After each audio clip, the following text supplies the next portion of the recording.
some people pride themselves on being bosses. I said that's a true leader. Yeah. Because a leader is someone who focuses on self-improvement. And while making self-improvement, they make the people around them better. So for you to do that, it reminded me of, shout out to Mayor Bessie Price. But before she retired as our mayor in Fort Worth, she would go on a bike ride in the city with the people. And so our new mayor, Mayor Maddie Parker, she developed a reading program that most people in the black community didn't know about, but they went against her. So while she was working for Mayor Betsy Price, they was looking at the reading statistics. And at the time, I think only 33% of black children in Fort Worth could read on or above their grade level. So she created this reading initiative program in black people, and she didn't say nothing, she just created it, and it became very beneficial. So when you did that, so that's what really started making me tune in to you. Yeah, you know, I appreciate that. We didn't even do it for performative reasons. There was literally the only way to get in that shot, to get the pool. I had to climb the fence. I saw that, and I'm willing to do the work. And I think that for all of us who are trying to make our communities better, whatever our content is or whatever, I mean, we're all going to reach people our own way. You have a reach on the culture that people just can't deny, whether they like or don't like the content. My family, I use them as the compass on what direction to go, and you're one of the names. They always say, where's Charleston White? They wanted to be here. Yeah. So shout out to Stockton. Okay, now, how did you trademark the word nigga? Because I've trademarked words. I never thought of trademarking the word I've heard my whole life. Mama used to call me nigga. She was a white woman. She dead, though. Yeah. How did you trademark the word nigga, and why did you do that? Tupac. I got the word "made nigga" tattooed on my shoulder from shoulder to shoulder. So I'm the brain that Tupac talked about before he died. He said that he wouldn't change the world, that he would spark the brain that would. So I'm the kid that caught Tupac from the Me Against the World album. So, you know, in the boys' home, we saw the Brenda's Got a Baby. So I never got to grab a hold of the Thug Tupac, right? So I got the Me Against the World, the All Eyes on Me. So the lyrics. Right, so at the time that I started developing admiration for Tupac, I had became a Muslim. So I was rebelling against my mother's Christian beliefs. What? How did you wait? I was in a boys' home. So you became a Muslim because you? First I joined the gang, okay. Right? And the gang led me to Islam. Got it. As most niggas do. Because you were learning the discipline, or? No, because that's where we was having the gang meetings at, in the chapel with the Islam niggas, right? Yeah, that's where, yeah, and you know, and we get to kind of buck the system with the food. So it was just it was an outlet. I was rebelling, right? Because my mother's teachings ultimately superseded everything that I believed as a kid. So I'm just going through a phase, man. I done went from, so you gotta think, from 5 years old to 12 years old, I'm in a hospital having leg surgery, then eye surgery. So I just got my eye put in 1989 in the 6th grade. I'm locked up for murder 2 years later. So I never was a gangster.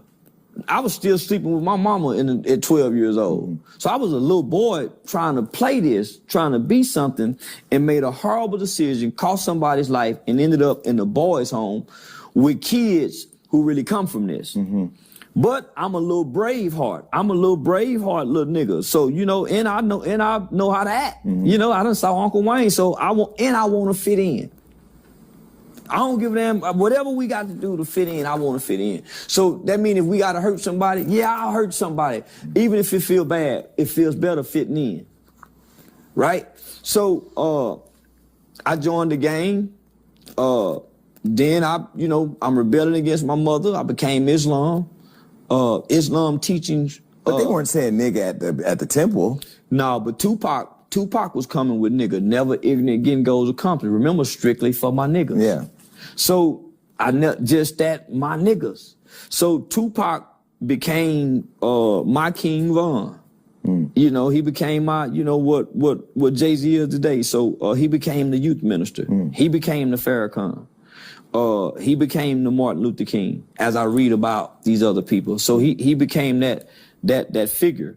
So when I got out, I get made nigga tattooed.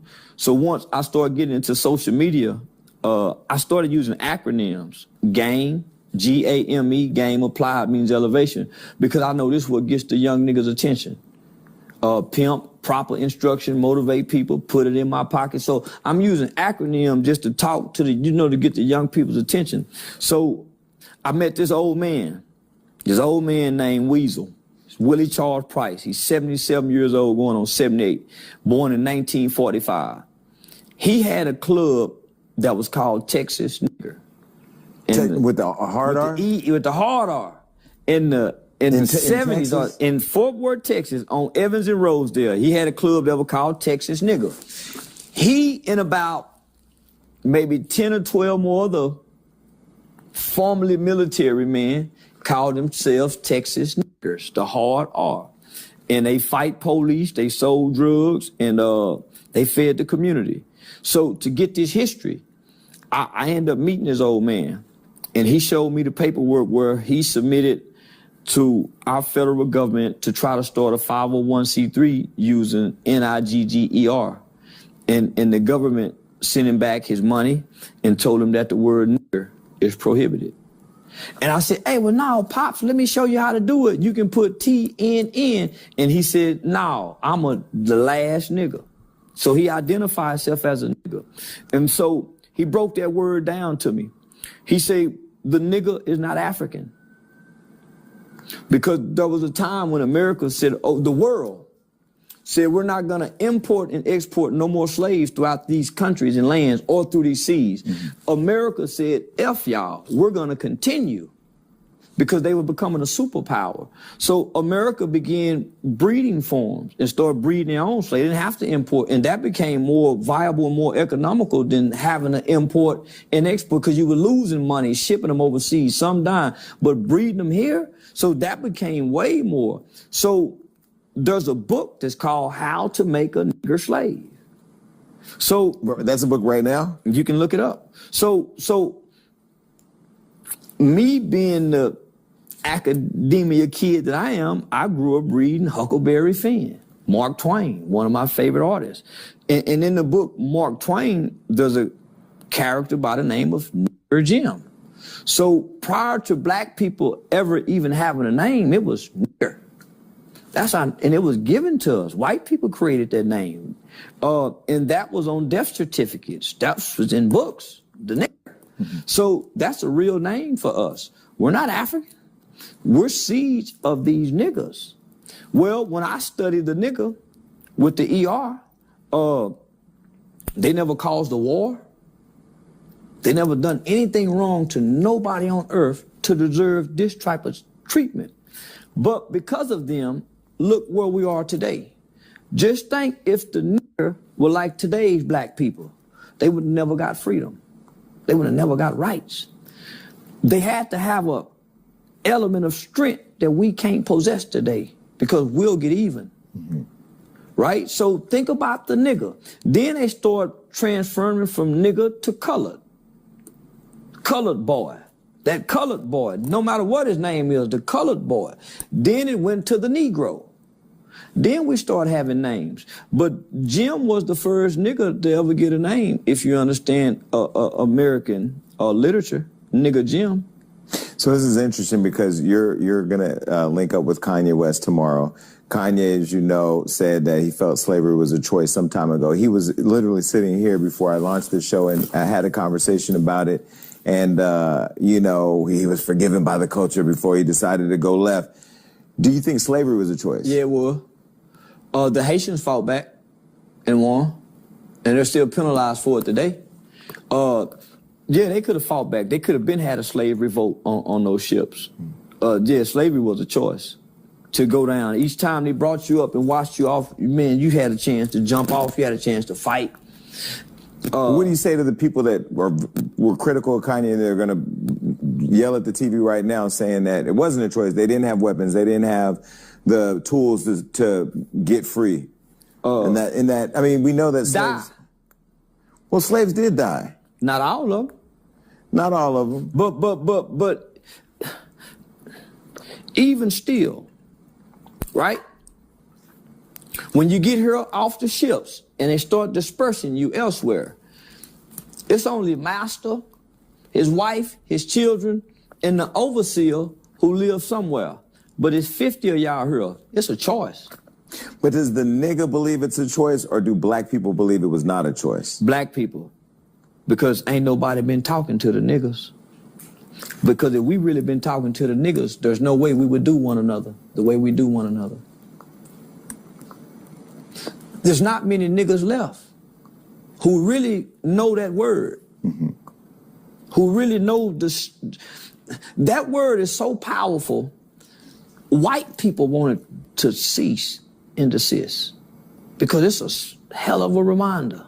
So in trademarking the word nigga. So I trademarked the word nigga because I can never be a nigger. Right. And that word is prohibited. But is it American. Nigga like the way it's spelled on your N-I-G-G-A, but it's an acronym. Wait, but you own the trademark? Yeah. Out of everybody in the world that uses the word? Yeah, I submitted the paperwork to the government. They approved it and all that. So you can actually tell people, don't say nigga? I don't want to. Why? Now, that word should be on in bright lights. Where? Like how that Hollywood sign is. It should be nigga up, N-I-G-G-E-R, up under Hollywood. Because these were great people. And that word should be admired. But when we say slavery is a choice, does that embolden white supremacy and white people thinking that, see, he even said it was a choice. Because being here is a choice. You didn't have to come here, but we didn't have to get on the boat, is what you're saying.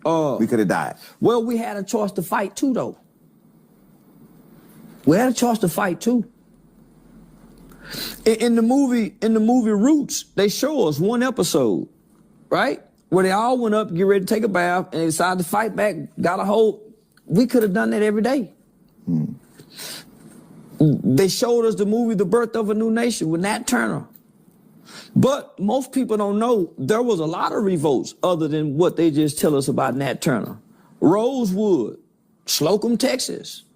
Black Wall Street was even rebuilt. They don't even tell Black Wall Street was rebuilt. Not to the capacity of what it was, but it was rebuilt. Will Smith's Emancipation. Come on, Did you watch that? I hadn't seen it, but I'm familiar. Yeah. So I'm saying we could have, but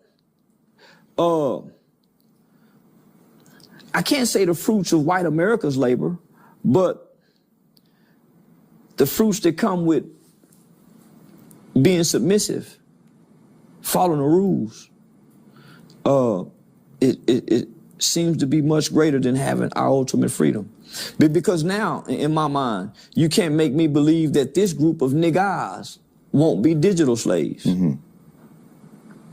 So do you think the people who have a problem with people who say slavery is a choice is because they've been conditioned to believe that being submissive during that time, is what you're calling it, was the only way to survive? Yeah.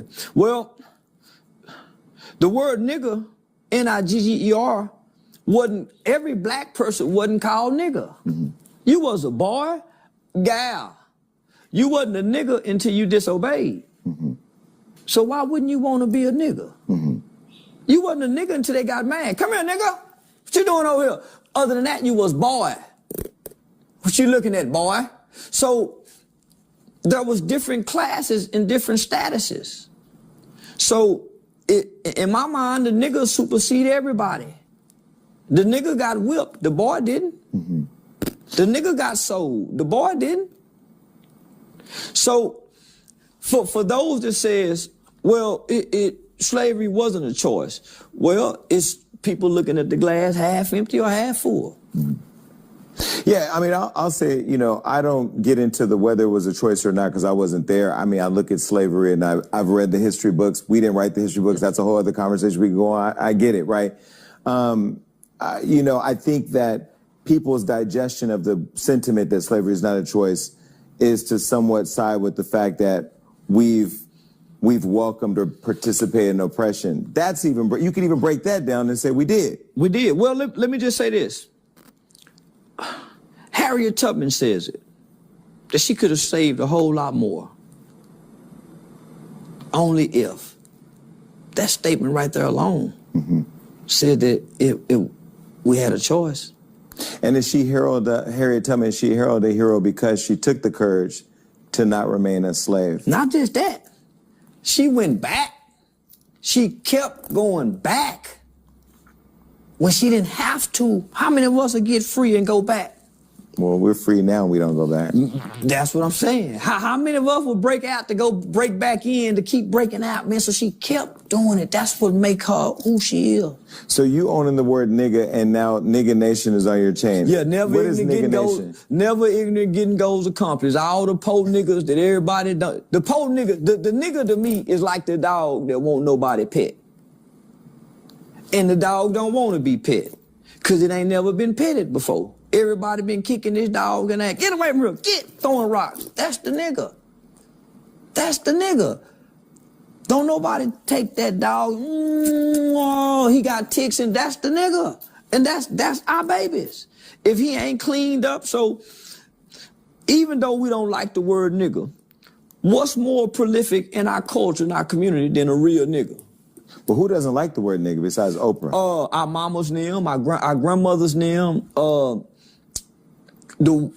well-educated blacks who go to college and speak with good vernacular and the perfect articulation. So it's an offensive word. It seems to be a dumb person's word.